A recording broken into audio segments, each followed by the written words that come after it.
The story of a gazelle and Puss in Boots vocabulary. 1. Something. Meaning, a thing, but we don't say what. Sentence, I want to eat something. 2. Example. Meaning, a model that shows how to do something.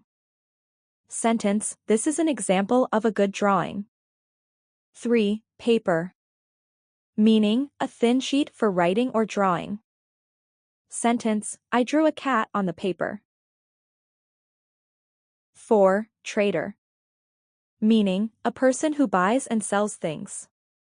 Sentence, the trader sells apples in the market. 5. Determined. Meaning, not giving up, trying hard. Sentence, she is determined to finish her work. 6. Herd.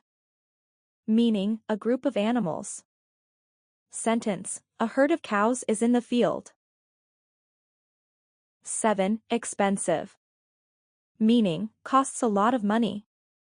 Sentence, this dress is expensive. 8. Bowed. Meaning, bent down to show respect. Sentence, he bowed to the teacher.